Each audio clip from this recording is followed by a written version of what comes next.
Estamos aqui para mais um Filosofia em 12 Minutos e hoje vamos falar sobre pós-verdade. Esse conceito de pós-verdade tem sido muito utilizado e a primeira coisa que vamos dizer é que pós-verdade não é sinônimo de mentira. Esse termo foi eleito o verbete mais utilizado no ano de 2016 e colocado no dicionário da Universidade de Oxford. Mas esse conceito já vem sendo desenvolvido desde 1991. A sua origem está muito próxima do neoliberalismo, do neopopulismo e das mídias digitais. O que seria então esse conceito de pós-verdade? Antes de falarmos do conceito de pós-verdade, que diz respeito à colocação da verdade a partir de crenças e emoções. Então, no conceito de pós-verdade, a verdade seria oriunda deste contexto. Enfim, o que primeiramente nós temos que pensar? Que a verdade é um conceito filosófico sobre o qual diversos pensadores ao longo da história da humanidade, eles focaram esse conceito.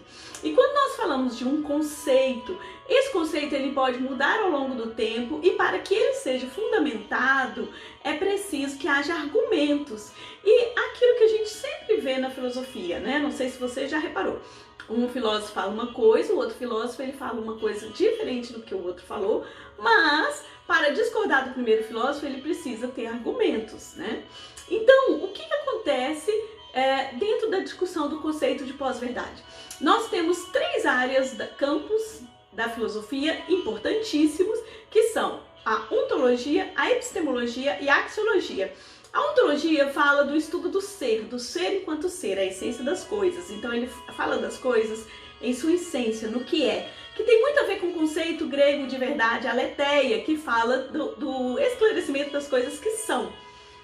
Já a epistemologia refere-se ao conhecimento do ser. Como eu posso conhecer alguma coisa? Qual o método que eu utilizo para o conhecimento de algo? Então isso está muito relacionado ao conceito de verdade como veritas, daquilo que foi um conceito medieval, que vai localizar a verdade a partir dessa percepção. Já a axiologia, que é a teoria do valor, ela fala daquilo que será e que está muito relacionado ao conceito de verdade, emuná, que é o conceito judaico, onde a verdade estaria relacionada àquilo que será o cumprimento de algo, como uma fidelidade.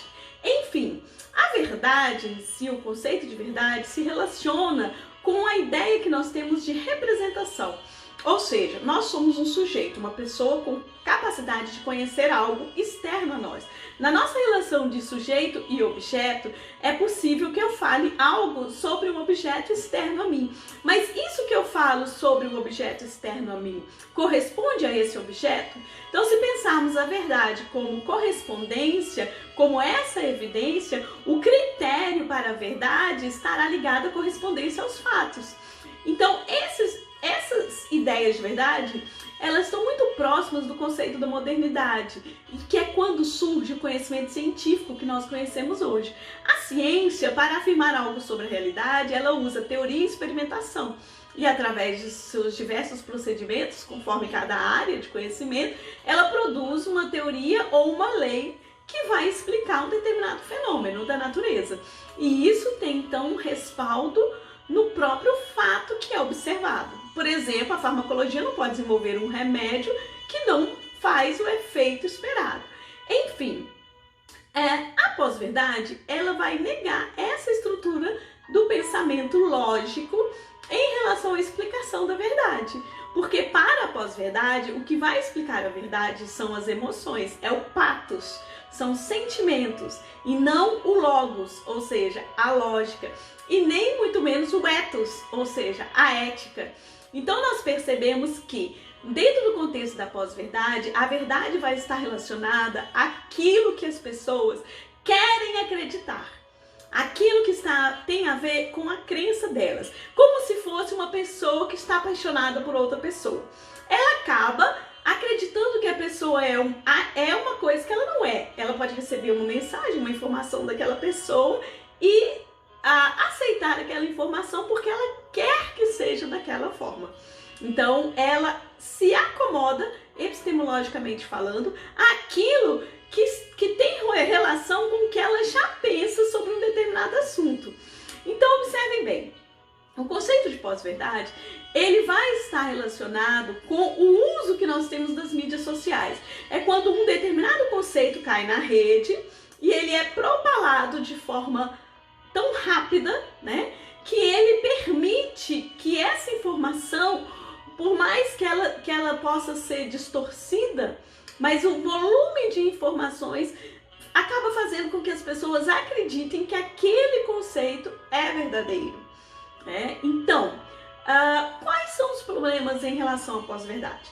Os problemas em relação à pós-verdade é que a origem epistemológica desse conceito vem do campo político, ou seja, ela vem de um campo político neoliberal. Então, há uma tentativa de usar esse conceito para um determinado fim político-social. Enfim, o que tem de prejudicial nessa discussão da pós-verdade? Bom, quando um político inventa uma mentira sobre outro político, não necessariamente nós estamos falando de pós-verdade, estamos falando de mentira. A pós-verdade está quando a pessoa recebe uma informação e mesmo ela sabendo que aquela informação ela não se baseia em um determinado fato, ela acredita naquela informação.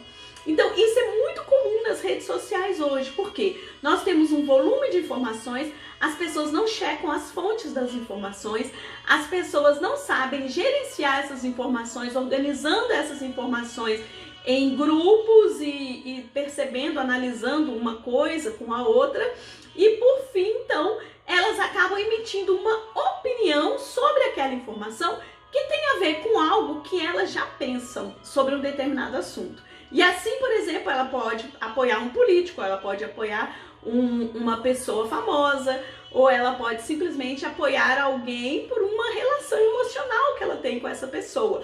Então, ela vai conceber como verdade algo que, do ponto de vista da lógica e da retórica, nós chamamos de verossímil. O que é algo verossímil? É aquilo que parece verdadeiro, é aquilo que é próximo da verdade, mas não necessariamente é verdadeiro. Ou seja, um discurso que satisfaz uma necessidade epistemológica que a pessoa tem de acreditar em algo. Todos nós temos uma necessidade de acreditar em algo. E essa necessidade, ela não pode estar acima da nossa capacidade de compreensão das coisas. Ou seja, para que possamos aceitar algo como verdadeiro, precisamos utilizar a nossa capacidade de pensar. É isso que nos faz, por exemplo, recusar fake news.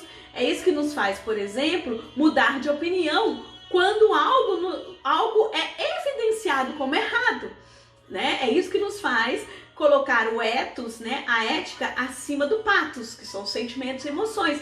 É isso que nos faz colocar a lógica acima do pathos, que são os sentimentos e as emoções.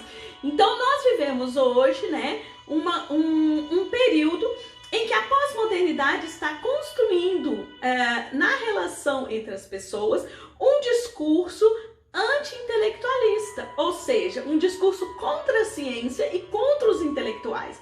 É claro que os cientistas e intelectuais muitas vezes usam uma linguagem pouco acessível à população, e isso faz com que as pessoas então criem, as pessoas comuns que não estudam determinados campos da ciência, que elas criem um certo afastamento desses cientistas. Mas enfim, cabe a nós cientistas, né, professores, educadores, tentarmos traduzir os conhecimentos adquiridos de uma forma que as pessoas entendam o valor da ciência.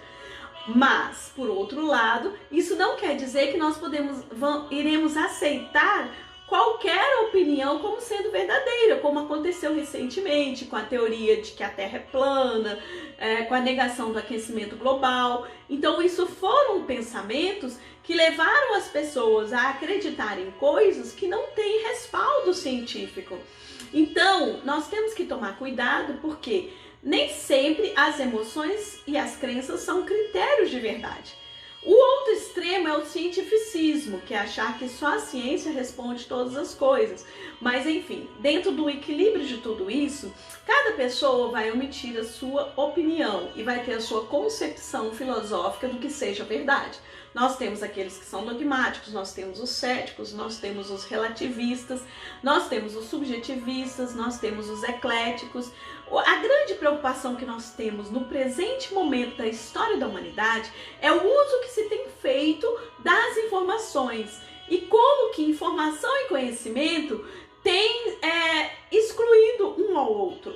forma, nós temos uma epistemologia hoje tão aberta que nós não sabemos quem é o autor de uma denúncia, de uma acusação ou de um conceito. E aí o plágio insistentemente ocorre. E nós temos uma remixagem de informações. Então, imagens, sons, palavras e informações são mescladas numa única fonte, né? Vinculadas por uma única fonte.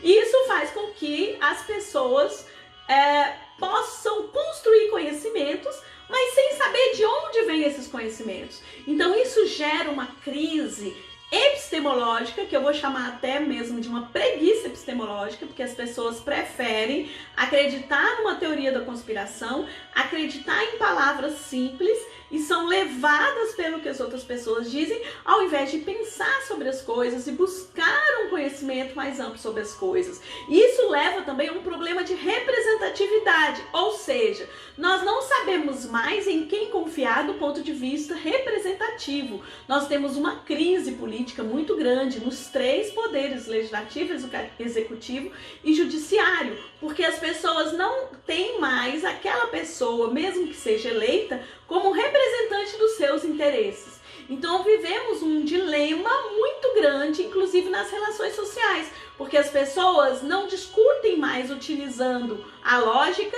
e a ética, elas discutem utilizando patos.